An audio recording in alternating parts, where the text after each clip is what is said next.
अस्सलाम वालेकुम स्टूडेंट, हम केस नंबर 2 डिस्कस कर रहे हैं और पिछली वीडियो में हमने केस नंबर 2 डिस्कस करना स्टार्ट किया था, जिसमें हमारे पास फ्रैक्शन के डिनोमिनेटर में रिपीटेड और लीनियर वाला केस था और उसमें हमने एक एग्जांपल ली थी। लेट्स से हमारे पास ये एग्जांपल थी, उसको हमने यहाँ तक सॉल्व किया था, एलसीएम के साथ हर टर्म को मल्टीप्लाई कर दिया था। अच्छा, अब फाइनली हम क्या लिखेंगे, वो वाली टर्म्स लिखेंगे जो एलसीएम के बाद, कैंसिलेशन के बाद हमारे पास रह जाएंगी। सो लेफ्ट साइड पर ये बचेगा, यहाँ पर a into x plus two का होल स्केयर बचेगा, plus b into x plus two आ जाएगा यहाँ पर, एंड प्लस c आखिर में सिर्फ क्या बच जाएगा आपके पास, c बच जाएगा। ठीक हो गया। अच्छा, अब स्टूडेंट हमने करना ये होगा कि इसको भी आपने एक इक्वेशन का नाम देना है और हम इसको कहेंगे कि ये इक्वेशन नंबर 2 है। सही हो गया। अच्छा, अब उसी तरह से आपने करना ये है कि अगर आप इसको देखें ना, आपके पास तीन फैक्टर आ रहे हैं।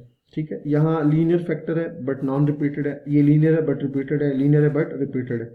मैंने आपको पिछली वीडियो में भी ये बोला था कि जो लीनियर और नॉन रिपीटेड फैक्टर होगा उसको आपने जीरो की इक्वल पुट करने, बाकी दोनों को आप पुट नहीं कर सकते क्योंकि वो रिपीटेड है। ठीक है, लीनियर भी होना चाहिए और नॉन रिपीटेड भी होना चाहिए। तो ये लीनियर तो है लेकिन नॉन रिपीटेड ये भी नहीं है, ये भी नहीं है। सो आप क्या करोगे, x प्लस टू को जीरो की इक्वल पुट करोगे तो वहां से आपके पास x आएगा। जब x आप पुट करोगे तो आपको एक कोई a की वैल्यू दे देगा या b की वैल्यू दे देगा या c की वैल्यू दे देगा। तो बाकी किस तरह से सॉल्व करेंगे वो भी देख लेते हैं। सो अब हम क्या करेंगे, मैं लिखूंगा कि put x plus two is equals to zero, यहां से वैल्यू निकालेंगे तो आ जाएगा -2, और x को आपने जो वैल्यू लिखी हुई है ना, put x is equals to -2, इसको कहाँ पुट करना है, इक्वेशन नंबर 2 में पुट करना है। ठीक हो गया। अच्छा, इक्वेशन नंबर जो 2 हमने नाम दिया था ना, वो आपके पास क्या आ रहा था, वो हमारे पास था, वो आ गया था। अब अच्छा, एज मैं लिख देता हूँ, 2 जो इक्वेशन थी वो थी x square plus x minus 1 is equals to a into x plus two whole square plus b into x plus two plus, ये बेसिकली हमारे पास इक्वेशन नंबर 2 थी। तो ये x इज इक्वल्स टू -2 जो है ना, इसको मैं इक्वेशन नंबर 2 में पुट करूंगा तो -2 का whole square plus -2 -1 a into -2 plus 2 whole square plus b into -2 plus 2 plus क्या आ जाएगा, c आ जाएगा। -2 का स्क्वायर आ जाएगा 4, प्लस माइनस -2 आएगा, यहाँ से आ जाएगा 1। ये अगर आप देखें तो ये 0 आ जाएगा, तो 0 का स्क्वायर प्लस b, ये कैंसिल करें तो क्या आ जाएगा 0, और प्लस c आ जाएगा। 4 -2 -2 -1 -3, तो यहाँ से आ जाएगा 4 -3 इज इक्वल्स टू 0 की वजह से ये भी 0 हो जाएगा, ये भी 0 हो जाएगा, सिर्फ c रह जाएगा, और 4 -3 क्या आ जाएगा, c की वैल्यू आ जाएगी 1। ठीक हो गया स्टूडेंट। तो यहां से तो आपने एक वैल्यू फाइंड कर ली। अच्छा, अब मैंने जैसे कहा कि आप इसको जीरो की इक्वल पुट नहीं कर सकते क्योंकि ये रिपीटेड फैक्टर है, इसको भी इक्वल पुट नहीं कर सकते क्योंकि ये भी क्या है, रिपीटेड फैक्टर है। तो अब करेंगे क्या कि बी और सी के वैल्यूज किस तरह से फाइंड करेंगे, क्योंकि वैल्यू तो फाइंड करनी है। आपने एक तो फाइंड कर ली है, कौन सी आपने फाइंड की, सी आपने फाइंड कर ली। और यहां पर याद रखिएगा कि मैंने ए के नीचे फैक्टर को जीरो की इक्वल पुट किया था, तो ए की वैल्यू लाजमी नहीं क्या आए, या यहां देखें सी की वैल्यू आ गई। ठीक है, तो ये इस तरह से हो सकता है। अच्छा, बाकी किस तरह से फाइंड करेंगे, उसके लिए आपने क्या करना है कि जो इक्वेशन नंबर 2 होगी ना, उसको सिंप्लीफाई करना होगा। ठीक है, और उसके बाद कंपेयरिंग कोफिशिएंट एक मेथड है, उससे हम इसको करेंगे। सो नेक्स्ट में क्या लिखूंगा, नाउ सिंप्लीफाइंग, नाउ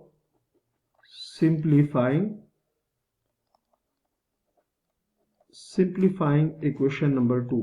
अच्छा, सिंप्लीफाई से क्या मतलब है कि इक्वेशन नंबर 2 में अगर कहीं पे स्क्वायर होगा तो स्क्वायर ओपन करेंगे, अगर कहीं मल्टीप्लिकेशन होगी तो मल्टीप्लिकेशन करेंगे, तो हमारे पास उस तरह से। अच्छा, तो क्या आ जाएगा, x square plus x minus 1 is equals to a, x plus 2 का स्क्वायर ओपन करें तो एक्स स्क्वायर प्लस 4x आएगा, एंड प्लस 4 आएगा, प्लस बी, एक्स बी को मल्टीप्लाई करें तो बी एक्स आ जाएगा, प्लस 2b आ जाएगा, और c एज इट इज आ जाएगा। ठीक हो गया।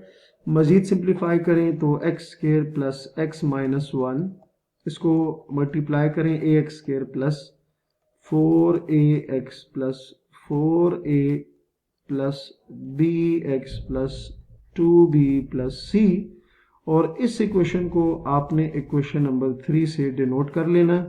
ठीक हो गया, क्योंकि अब ये सिंपलेस्ट फॉर्म आ गई किसकी, इक्वेशन नंबर 2 की। अच्छा, अब यहां से आपने कंपेयरिंग करने हैं कोफिशिएंट की। अगर आप इस इक्वेशन में देखें ना तो आपको हाईएस्ट जो पावर नजर आ रही है एक्स की वो 2 नजर आ रही है, तो आपने कंपेयरिंग जो कोफिशिएंट है ना वो एक्स स्क्वायर की करनी है। ठीक है, अगर यहाँ एक्स क्यूब होता तो पहले एक्स क्यूब के कोफिशिएंट को कंपेयर करते, लेकिन यहाँ पर एक्स स्क्वायर मैक्सिमम पावर है, सो आप लिखोगे कि comparing coefficient of comparing coefficients of comparing coefficients of x square on both sides। ठीक है, both side मतलब लेफ्ट और राइट पे। सो लेफ्ट साइड पर आपको पता है x के कोफिशिएंट आ रहे 1 और कोई भी नहीं है तो इक्वल। राइट साइड पर अगर आप देखिए तो आपको क्या आ रहा है a, तो यहां से a की वैल्यू आ गई है।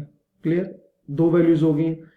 अब x स्क्वायर के बाद जो दूसरे छोटा जो कोफिशिएंट है वो क्या होगा, x के जो कोफिशिएंट होंगे वो, क्योंकि x की पावर 2 उसके बाद x की पावर 1 चलते जाना है आपने। नेक्स्ट मैं लिखूंगा कंपेयरिंग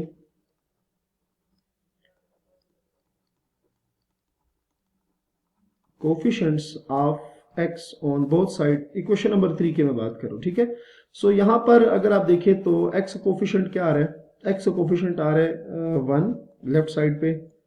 राइट साइड पे आपके पास x का कोफिशिएंट 4a आएगा और प्लस b आ जाएगी। ठीक है, आप देख सकते हैं 4a x का कोफिशिएंट है, यहाँ पर b जो है इसके अलावा और कोई भी नहीं है। तो अब a की वैल्यू आपको पता है, सो क्या आ जाएगा 1 इज इक्वल्स टू 4। a की वैल्यू अभी आपने फाइंड की थी वो 1 आ रहा था, सो ये 1 और plus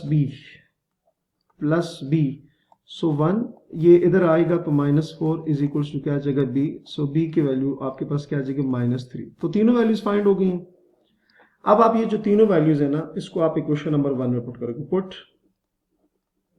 values of a b and c in equation number 1। ठीक है, इक्वेशन नंबर 1 क्या थी, x square plus x minus 1 divided by x plus 2 raise to the power q। a की वैल्यू क्या आई है 1, तो ये आ जाएगा 1 x प्लस 2। b की वैल्यू आई है -3, तो ये आ जाएगा x plus 2 raise to the power 2। और c की वैल्यू क्या आई थी, c की वैल्यू स्टूडेंट हमारे पास क्या आई थी 1। सो 1 इज इक्वल टू क्या आ जाएगा x plus 2 raise to the power 3। So इसमें हमने क्या डिस्कस किया, जो सेकंड केस था जिसमें डिनोमिनेटर में रिपीटेड और लीनियर फैक्टर्स आते हैं, उसको हमने पार्शियल फ्रैक्शन करके हमने उसको सॉल्व किया। सो आपको समझ आ गया होगा। अपना बहुत सारा ख्याल रखिएगा। अल्लाह।